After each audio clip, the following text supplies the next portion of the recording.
The blessing isn't for the proud and the confident.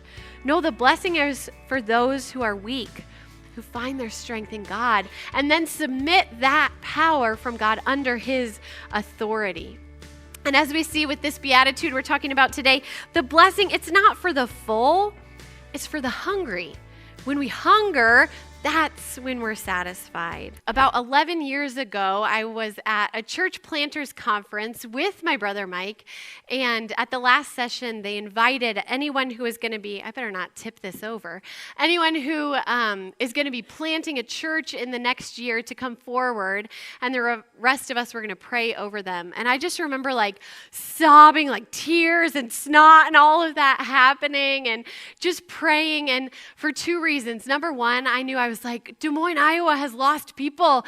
And because of this church that's going to happen, lost people are going to be found. And you guys are the answer to those prayers. I'm so grateful for that and the work God's going to keep doing. And then the second reason I was crying, I was just so proud of my big brother. Like, it was just so cool to see him make this commitment to Jesus. And honestly, I've followed Mike my whole life, and I have gladly done so. Being the youngest sibling, like, he was the first one to be like, I'm going to wear my Christian-themed t-shirt through the hallways of our public school. And he was the first one, to pursue a job in ministry, the first one and the only one to learn Greek and Hebrew. But that's on my bucket list still. I want to do that.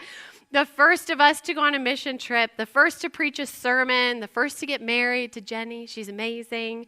And I'm just really grateful that I've got to follow Mike's lead on all of that. But thanks to this series, it also had me reflecting on the times I haven't followed my dear brother because I don't want to die dumb, right?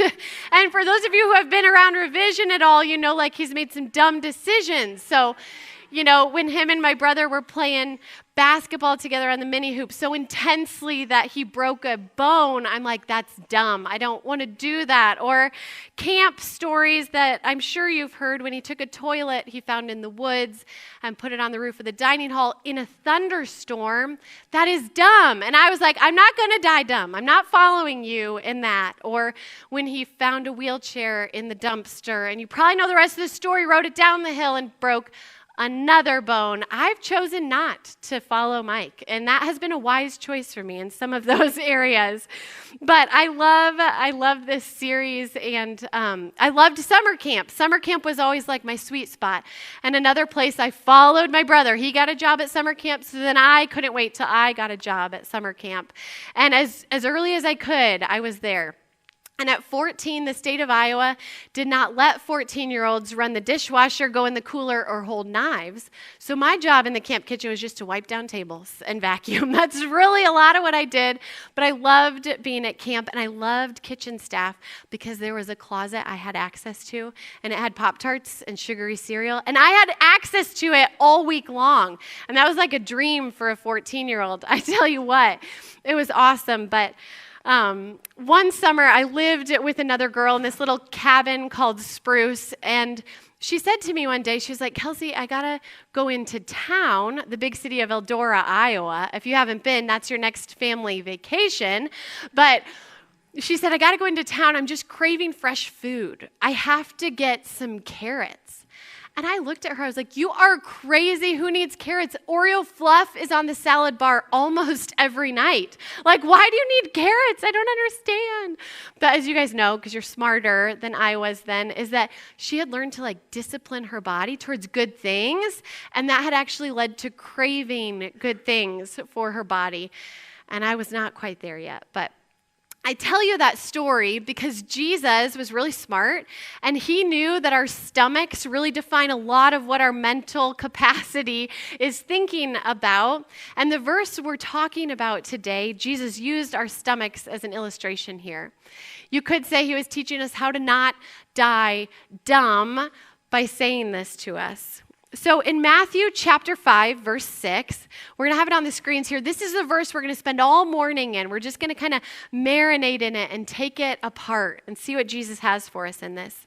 It says this, blessed are those who hunger and thirst for righteousness, for they will be satisfied. Other versions say they will be filled. Today we're talking about the fullness of hunger. And this verse it's part of the opening lines of what we call Jesus' Sermon on the Mount. And people have different ideas about this.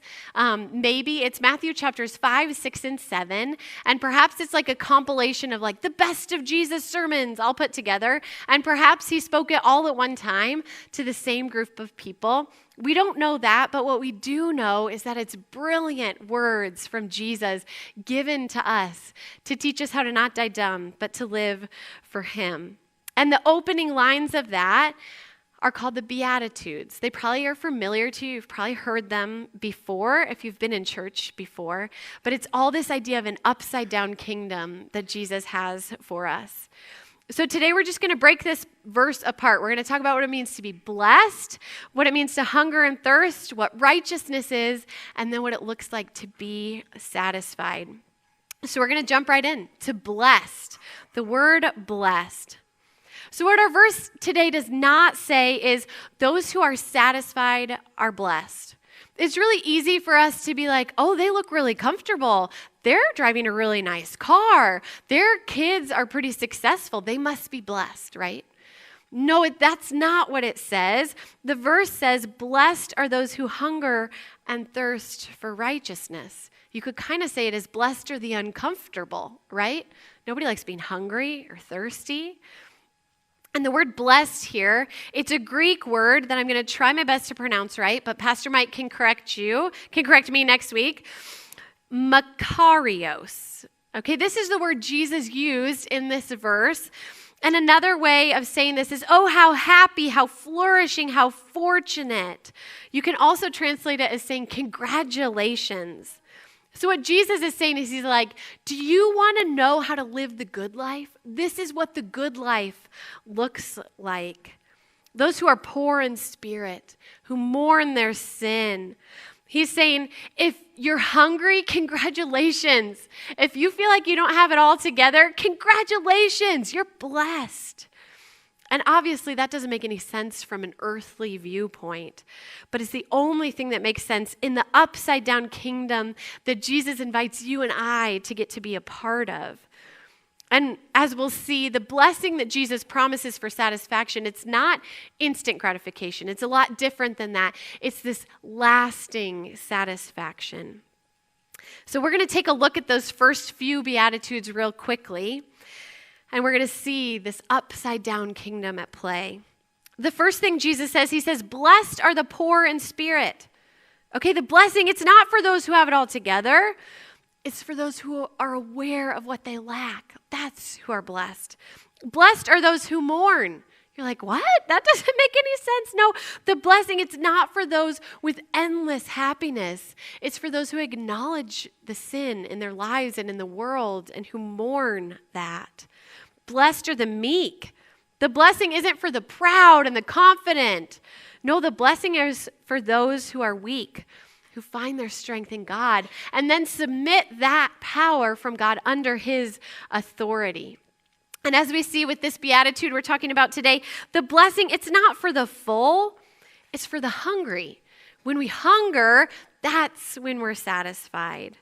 So today, my invitation to Revision Church today is to get hungry and thirsty. Let's get hungry and thirsty for righteousness so that we can receive this blessing that Jesus has for us.